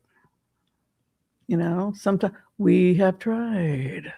That's what the $40 billion from Trump was about, right? Which Biden did not support. Do you think Biden knew that this would be unpopular? I think that if Biden had done it, we would have been attacked heavily by the Republicans who claim that they don't want any more foreign wars. And I think that and because I was sitting on the data for years, because it's my PhD, it's my second doctoral, and I was trying to form a committee through Haifa University. That's the truth. To build peace zones. And because I had been going through the data as part of my PhD, and I was approaching the Biden administration, what do you think about this? And this was years before Elon went crazy and became a conservative. He wasn't a Republican. He was a Democrat. So I don't know. And I had no idea who the hell he was. I just knew that he was rich and that he might be interested in this because he had flown. I'd been working on it, and then he flew to Israel.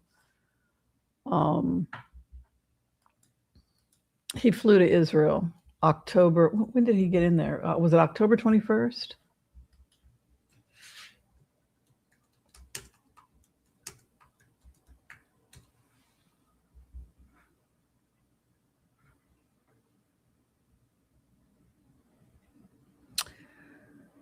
So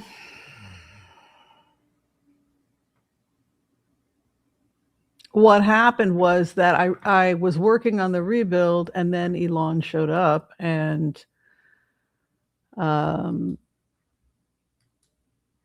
didn't know who he was, but I thought this guy might be interested in backing this rebuild. So let me see if I can find. I sent it originally I sent a copy to Benny Gantz. So when the rebuild that I sent to Benny Gantz, and then the sketch that I gave you of the 6 zones, and so that was what I sent, was the rough sketch. You got a copy of that, and this is the rough sketch. They've got the 6 zones.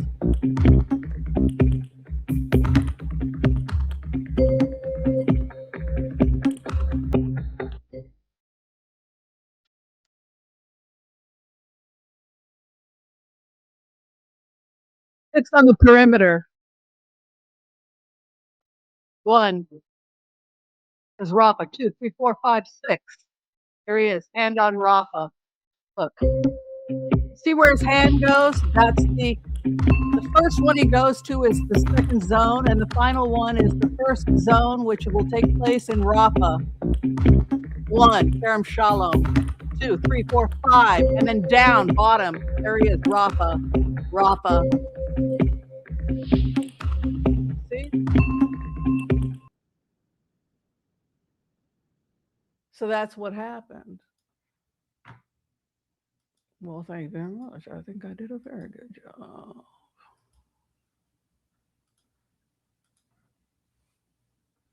There it is.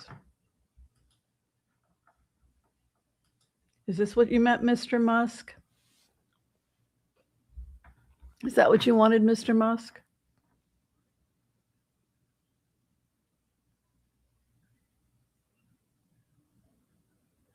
Because I'm in your head, Mr. Musk. It's my job. It's my job to give you what you want, Mr. Musk. Peace zones. Crazy researcher named Whimsy. That crazy lady. It just got me to invest. That crazy woman with the crazy last, what is her name? Whimsy? Is that her name? Her name is Whimsy. That cannot be her name. No, that's really her name. You just got yourself $2.5 billion, Dr. Anderson. Congratulations.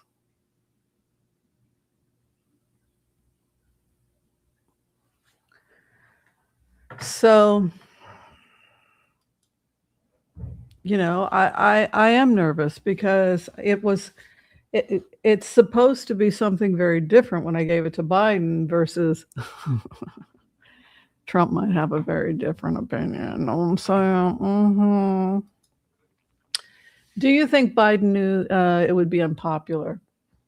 Yes, he would have been attacked as another foreign war. And Trump didn't want, Trump delay.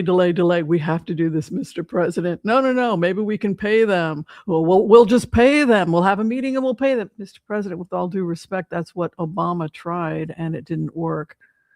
But I can't get into another foreign war. Mr. President, this is unavoidable. Phase 4 and 5 is unavoidable. The only way you can avoid phase 4, Mr. President, is if you do a deal to build oasis zones in the Ukrainian-Russian border. Otherwise, you're going to have to acknowledge that this didn't work, and you're going to have to take them out. If they cannot, look, it's very obvious to anybody that has half a brain where we're headed. If Putin cannot agree, Putin's going down.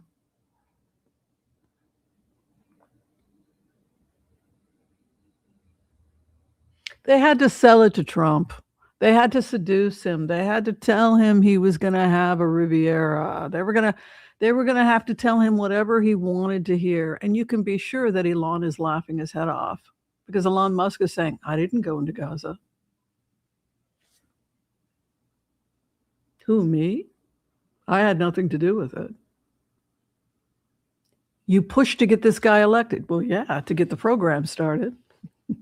Because I want that rebuild. I want that transportation system. You put that lunatic in there. You crazy man. Why didn't you do it with Joe Biden? Because it would have taken 20 years under Biden. This way it's faster. He's occupying Gaza. I'm not occupying Gaza. Who said anything about occupying Gaza? Elon Musk is not occupying. Me? Occupy Gaza? I'm not in Gaza. I'm building the perimeter. It's got nothing to do with me, what's going on inside Gaza. Good luck with that. I hear there's terrorists and all kinds of crazy things going on. I'm not investing in Gaza. I'm out here. I'm on the other side of the line, in no man's land, in unused lands that nobody was using anyway. Building cities of industry, right? Now, Trump is doing something else. He's trying to take that oil, right? He's trying to take that oil. Look at that. That is oil. That is oil reserves out here. That is where they're digging oil that's going to be shared between Egypt, Israel, and Trump, and theoretically the people of Gaza, right?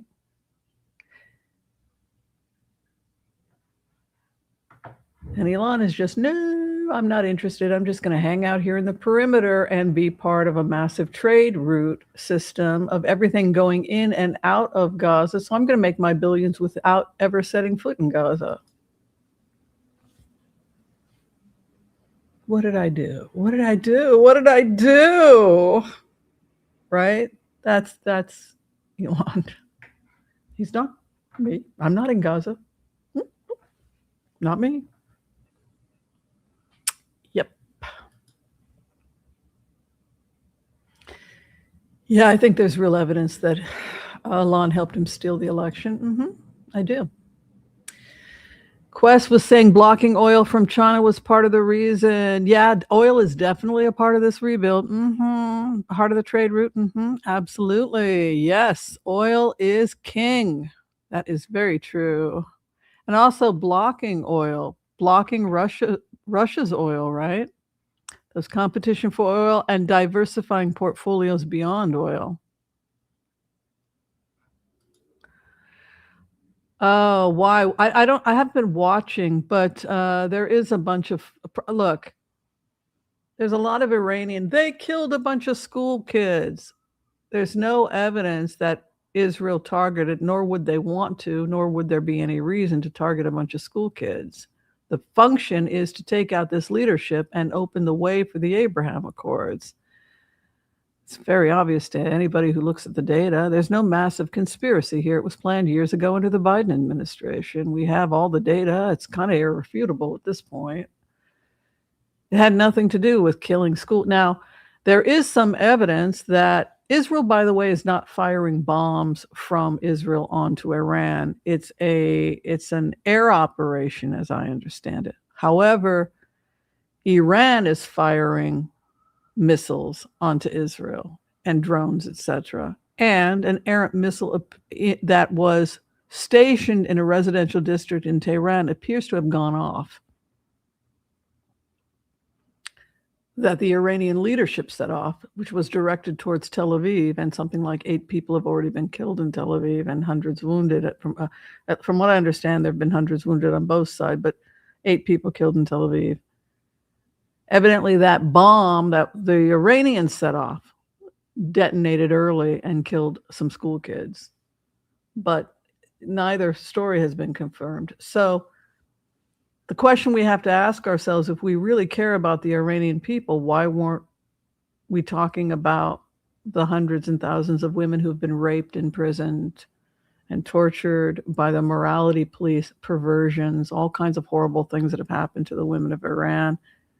But I'm not seeing protests from Mamdani and his friends. But now they're talking about school children as this liberation of the people of Iran is happening. And I think it's because Mamdani took Iranian money, and I don't think he really cares about the people of Iran. People of Iran want freedom, and they want this nut job out.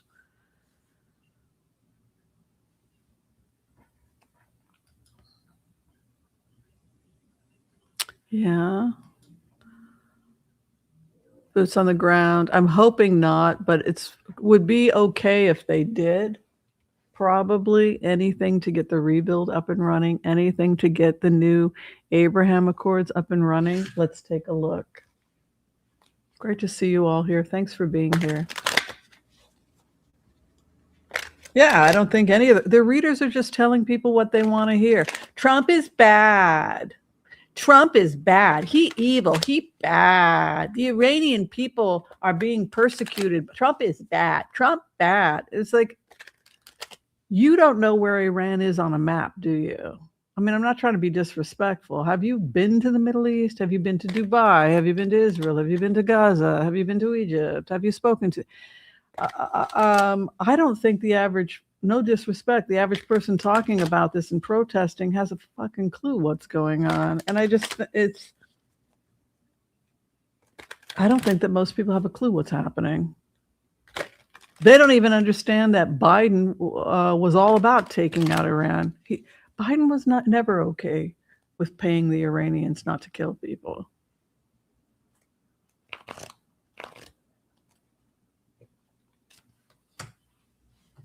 America will take the weapons of war away from the enemy.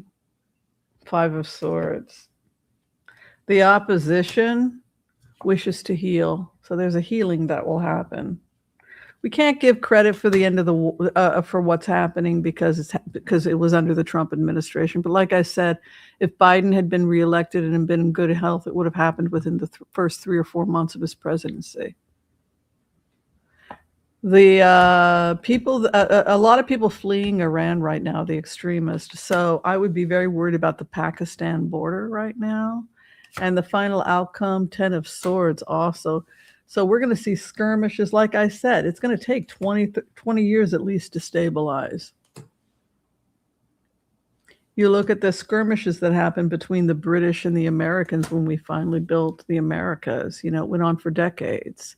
Skirmishes and fighting with the loyalists, right? So, yes, people will die, but just please go back to the original argument. Just go back to the original thesis. When people say, but so and so died, or if something happens and there's death in a war, like Obama bombing Yemen, right? Why was he bombing Yemen and why were kids dying in Yemen? Because they were being armed by Iran, right? So it wouldn't have happened if there hadn't been Iran. The kids of Yemen wouldn't be dead if Iran wasn't promoting the destabilization of Iran. Do you see my point?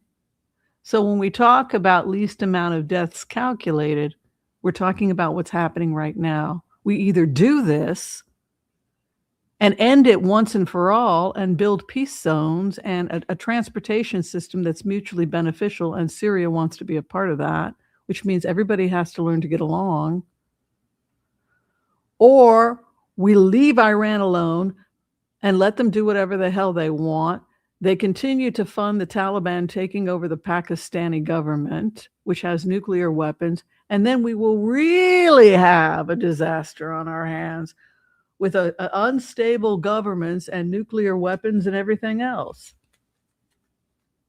And then we're not talking about 100 schoolgirls from an errant Iranian missile that goes off, but you can blame the Jews because people are just convinced that everything is the fault of Israel, right? Even if it doesn't. And if you're so committed to that, even if you show the facts, but I'm so committed, right, to that idea. And that's the problem with playing politics. It's not based on facts. I don't like the fact that as Democrats, we got to attack because it's Trump. I'm not into that. Show me the frickin' data. The data shows we were planning this under Biden. We'd been planning it for years. It was least amount of deaths calculated. We knew these new nut jobs and the Taliban could not get a hold of a nuclear weapon, whether it was making their own, which is terrifying, or getting access to it through some other means, like toppling the Pakistani government. It's reality. So we had to think. We have to think in terms of least amount of deaths calculated. Do you understand? And least amount of deaths calculated in this particular case meant that we had to take out Iranian leadership. And there was no other way. Obama tried, and Obama's actions led to the death of 1,200 Israelis. Because that money went to fund Hamas terrorists that attacked Israel. And then Israel's retaliation led to the deaths of 70,000 Gazans and hundreds of Israelis also on the other side as the war went on. Not to mention destabilizing and the deaths that were taking place in Yemen because of Iran and the horrific civil rights violations taking place in Afghanistan and Pakistan, which they were also funding, the terrorism and oppression, femophobia that's taking place in that part of the world. So we had to look at it objectively. We just had to look at it objectively. What was going to cause the least amount of deaths? So when you have to go before the king, my king, Mr. Biden, my king, when you have to go before the king, I am a humble servant. Right. I am but a humble servant. You are the king. I am a mere data collection. I'm working on my PhD. I'm trying to get Haifa you to give me my PhD. You know, I'm just a simple person. But here is what I've come to. Here is the rebuild I give you, and here is the data. And sir, with all due respect, Mr. Biden, we can't avoid this. We're going to have to take out Iranian leadership. It won't work. And when I saw that he was adopting the first 4 phases, I knew how this soup was going to turn out. Yeah. You can't pay people not to hate you, you guys. You can't pay people to love you. You can't. It just doesn't work. We tried. So think about it this way. Pray for the innocent people on both sides.